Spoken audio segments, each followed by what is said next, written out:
ॐ ब्रह्मानन्दं परं सुखदं केवलं ज्ञानमूर्तिं द्वन्द्वातीतं गगनसदृशं तत्त्वमस्यादिलक्ष्यम् एकं नित्यं विमलमचलं सर्वधी साक्षिभूतं भावातीतं त्रिगुणरहितं सद्गुरुं तं नमामि। प्रियात्मन,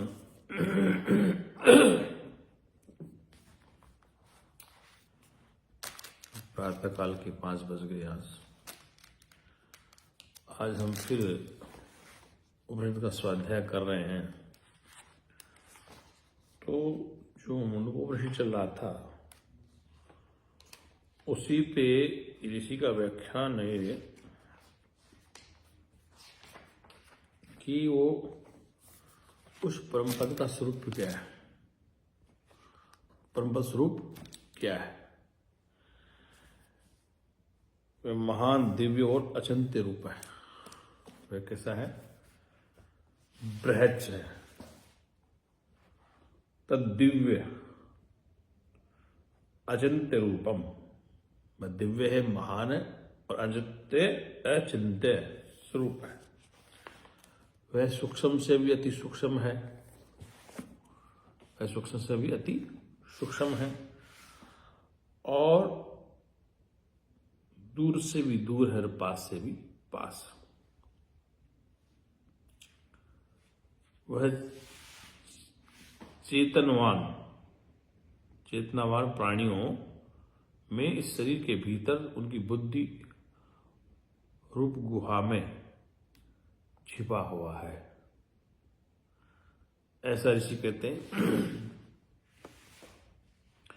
कि प्रकृति परब्रह्म सब ओर व्याप्त होने के कारण महान है, सभी जगह व्याप्त होने के कारण महान है। और वह दिव्य स्वयं प्रभु यानी इंद्रियों का अविषय है। इंद्रियों के द्वारा उसे नहीं समझा जा सकता, दिखा जा सकता, कर्मेंद्रियों से, ज्ञानेंद्रियों से।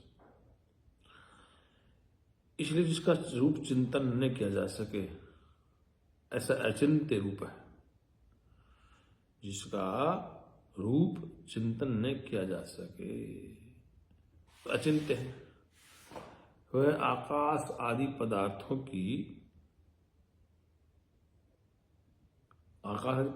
से भी अत्यंत सूक्ष्म है। सबका कारण होने से इसी सूक्ष्मता सबसे अधिक है। सबका कारण होने से इसकी सूक्ष्मता सबसे अधिक है। इस प्रकार वह सूर्य, चंद्र आदि रूपों से अनेक प्रकार भाषित यानी दीप्त हो रहा है। वह सूर्य, चंद्रमा आदि तारों के रूप में भाषमान प्रतीत हो रहा, दीप्यमान हो रहा है। और वह समस्त प्राणियों के हृदय में चेतन रूप से बुद्धि रूप गुहा में विद्यमान है। और जो विद्वान है उनको उसकी प्राप्ति होती है, अर्थात जो ज्ञानी है। अविद्यावान, जिसके हृदय में आच्छादित अविद्या है, तो उनको दिखाई नहीं देता है। जो विद्यावान है कि वह दूर से दूर क्यों है? अज्ञानी के दूर है, वो ज्ञानी के लिए पास में। जिसे जाना उसके पास में है, ये समझा उसके पास में, और जो नहीं समझा उससे बहुत दूर है। परमात्मा दूर से दूर है, पास से पास। जैसे गहरी निद्रा में आप सो रहे हैं, सुषुप्ति अवस्था में, अचानक मच्छर ने काटा, तो तुम्हारा हाथ वहीं जाएगा जहां मच्छर काटा। तुम कहाँ सुषुप्ति में थे और तुम हाथ बन के वहीं पे उस मच्छर को भगाने के लिए आपका हाथ पहुंच गया। इसलिए जो परम स्वरूप है, परम पद स्वरूप है, महान दिव्य चिंत्य स्वरूप बताया है।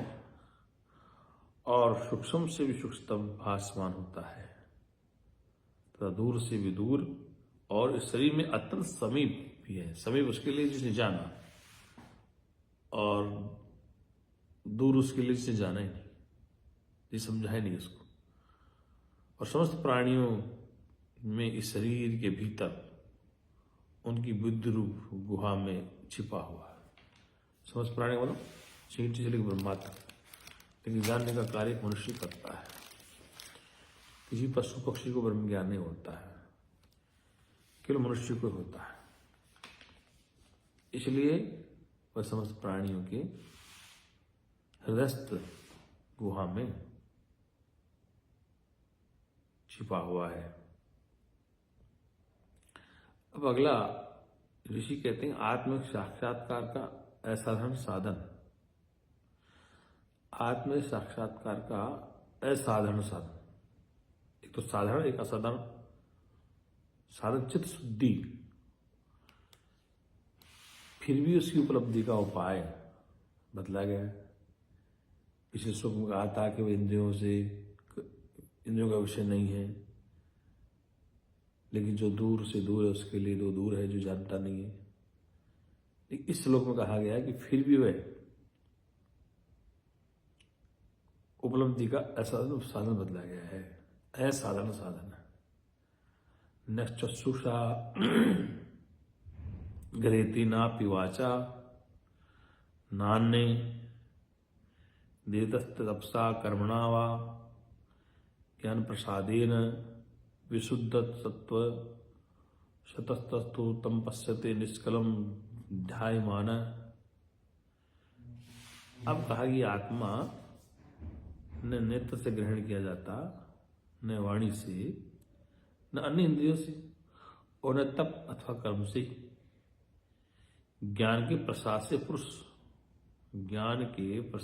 पुरुष विशुद्ध चित्त हो जाता है, और तभी वह ध्यान करने पर उस निष्कल आत्म तत्व का साक्षात्कार करता है। यहां पे वेद का ऋषि कहता है क्योंकि वो रूपहीन होने से आंख से नहीं दिखा जा सकता,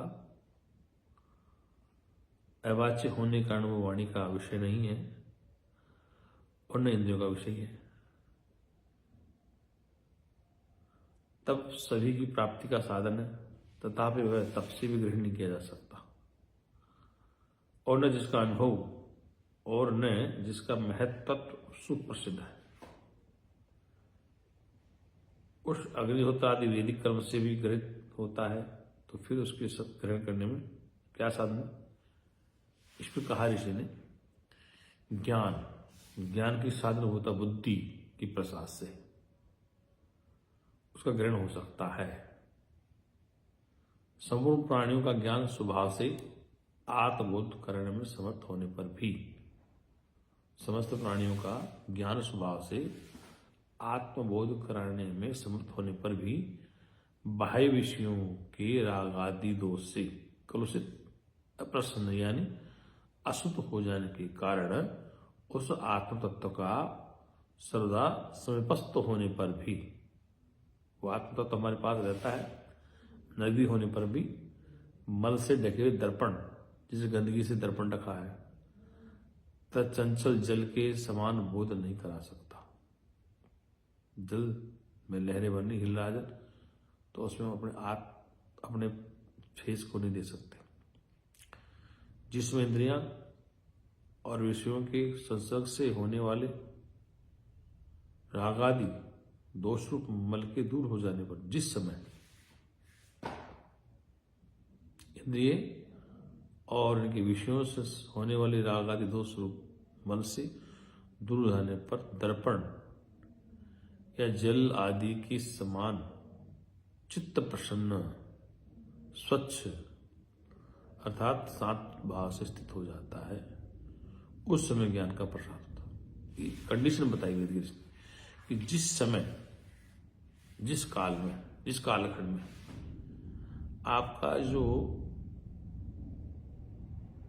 रागादि दोष मल के दूर हो जाने पर दर्पण जैसे साफ हो जाता, जल जैसे शांत हो जाता, जो चित्त प्रसन्न स्वच्छ अर्थात शांत भाव से स्थित हो जाता है, चित्त की की वर्ती जिस समय राग द्वेष से रहित विशुद्ध हो जाती है, जिस समय, उस समय ज्ञान का प्रसाद होता है। मतलब ऐसी स्थिति जब आ जाती है तत्काल ही, क्योंकि उस ज्ञान प्रसाद से विशुद्ध सत्व यानी शुद्ध चित्त हुआ पुरुष ब्रह्म का साक्षात्कार करने के योग्य होता है। ऐसी स्थिति बन जाती है। इसलिए तब वह ध्यान करके अर्थात सत्य आदि साधन संपन्न होकर इंद्रियों का निरोध कर एकाग्रचित्त से ध्यान चिंतन करता हुआ निष्कल यानी संपूर्ण अविभेद से रहित आत्मा को दिखता है, उपलब्ध हो जाता है। ये ऋषि क्यों कहा गया? वेद का इसलिए कह रहा है कि भाई उस परम तत्व को प्राप्त करने कुछ शर्तें हैं, कुछ कंडीशंस हैं कि जिस समय जीव अपने मन की चित्त की वर्ती को राग द्वेष से रहित कर लेता है, विशुद्ध बन जाता है, चित्त वर्ती विशुद्ध हो जाती है, उसी समय तत्काल, जैसे शीशे को हमने साफ कर लिया तत्काल चेहरा दिखाई देता है। शीशा गंदा है, मिट्टी धूल जम रहा है तो हमारा चेहरा नहीं दिखाई देता, और जैसे इसको साफ करें चेहरा साफ दिखाता है, बस साफ करते ही चेहरा दिखाई देता है। ऐसे ही जल जब हिलता रहता है तो हमारा चेहरे का प्रतिबिंब दिखाई देता है, और जब जल शांत हो गया तो हमारा चेहरा का प्रतिबिंब साफ दिखाई देता है। ठीक इसी पर चित्तवृत्ति जब हमारी इस प्रकार की तैयार होती है,